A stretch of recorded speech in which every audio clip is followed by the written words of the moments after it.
Mikodo remese amibi mimando dagbe anwe jero tu omele yo fangbe ganho do Martin Lib TV di bo ho emika hewanu mile yo taiton habudi. Tenkwan BPC yo tenigbe midogudo waye yo ebero bene kungban be hui di ka bloka ka bua vivonu ndo azangagbe o hueme ene yo gudu mi jete ya yoji bo kan hobi yo me sinu prometo me no pobo cho ye po vile po le len igben yo ye nko tonu mi wo le vi igben yo ilevodo.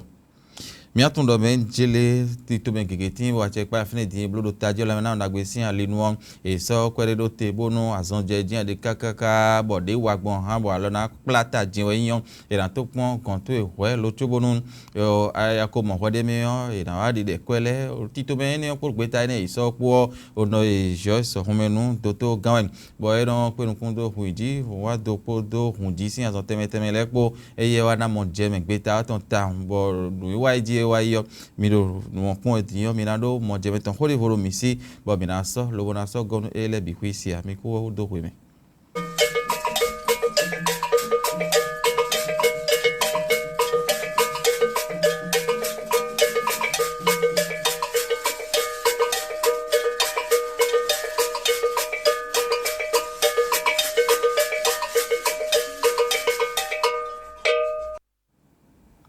Ina chendo poropo mitole lenko dogbon sin benu horo misile huya hako sin o azinkanji minambe sindo hako feneo miraho edua loko chono betade ton beta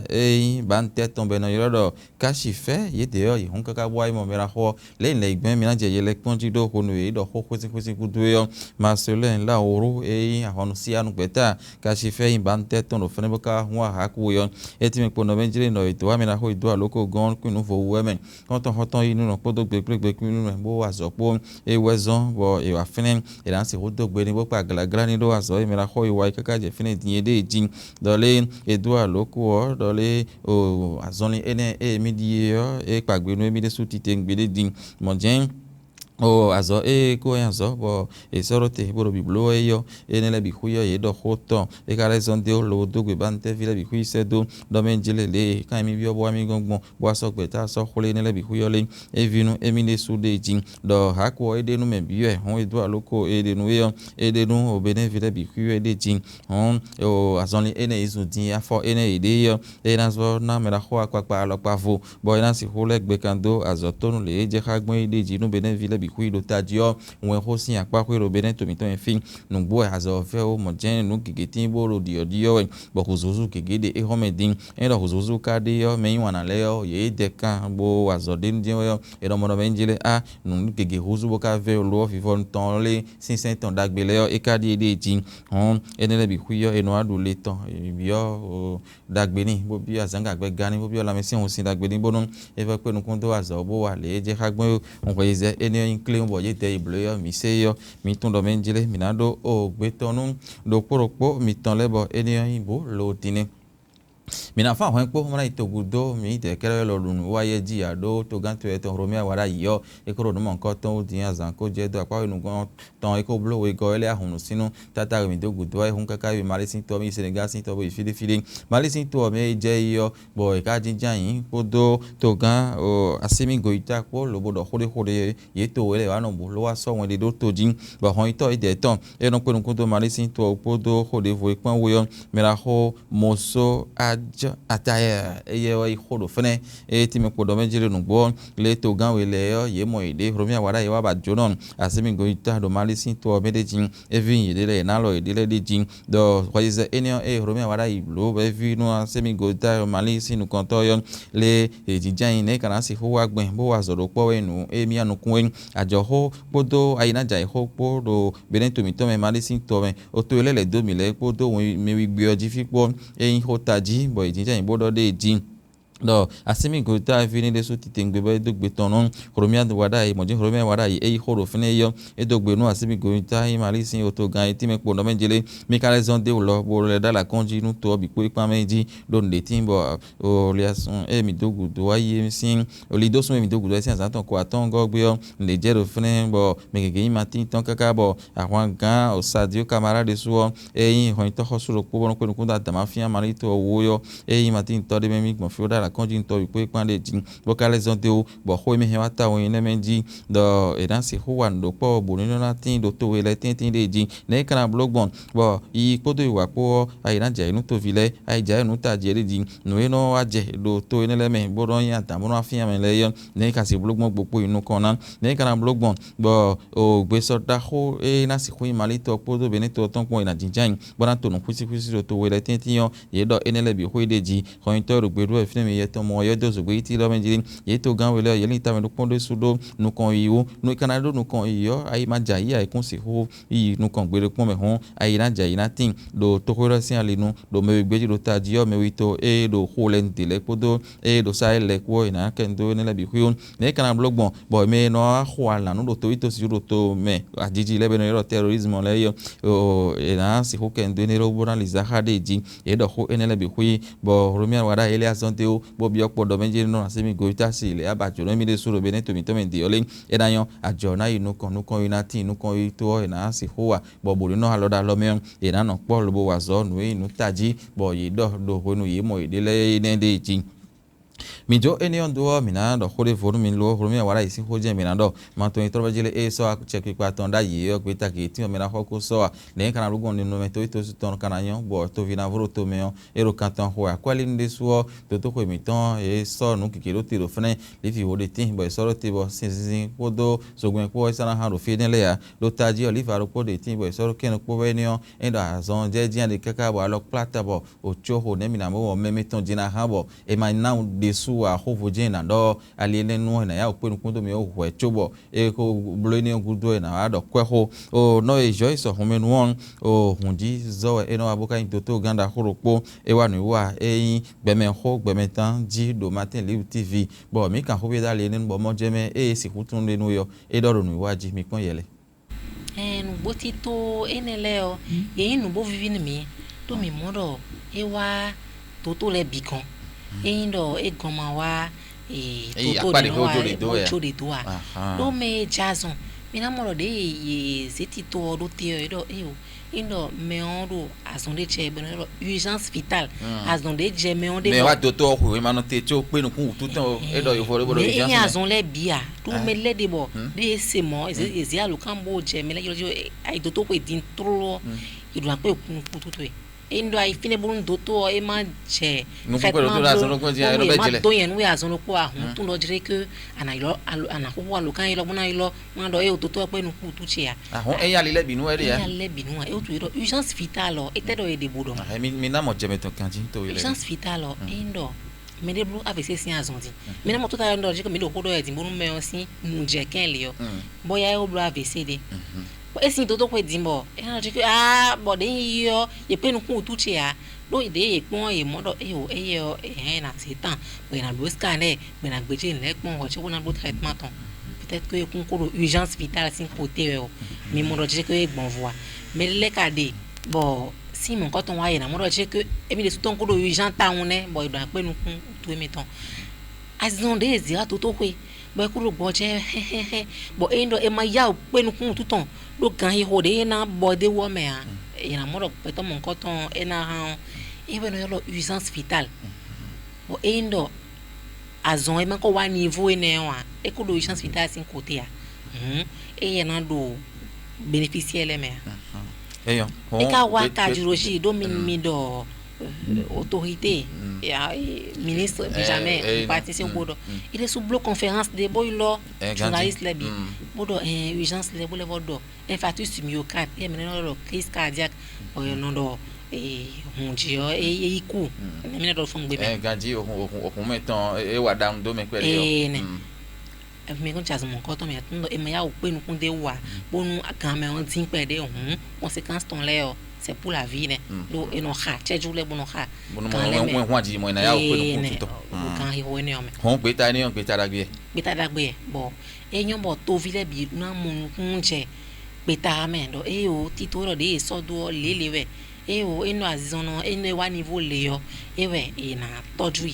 e o endo e ka idon bonu itoju yo e na tin mo medele le dele yo e na yawo bona gwalo ni boy se facture ni on ina su kweton do me lede boy mo no mi do to kwe na mi ne ko je ho vozon ple won je don boy na don bi ba mi na ye kwe o do mi mo lo kwe de ze da ibo do o mi blue le na e ndo mele man ka ro facture ton le su ya kwe ma na vo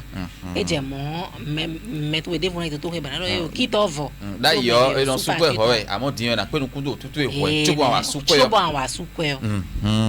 e yo era chere mi de su ene no yo a gbeme ho gbeme dan e bono mi atemitan YouTube oji je matin le TV yo mi ando no wa bisin lo ne kan wa gben bo glo do o link pon po do avese po si ho kegede bo mi dodo no yo wa ji mi ando no kon ido no wa ya mi na ton ito ma jele te pon ko ifon ton BPC yo e ko blo kaka bo ko do no so ye hon wa ye file yo ye ze ho bo yo la no gege ka la no godo o ne ka ngbo si teni gbe kaka wa azanga gbe ajo mi je ti ya yo ji o gbeta mi ton lo kan ho bi yo gan àwọn ko bi queen mentira mi minat no menjire razak no come e wa ho fe je no kon do e no ye me gbeje vile pon me eti me po do menjire do mi asinu fo mando ado no bi do ganjire jin me kan temele me sinu plan meto me kan bora se ho no me bi queen do fene do ma ho me fene me na si ho bona cho vile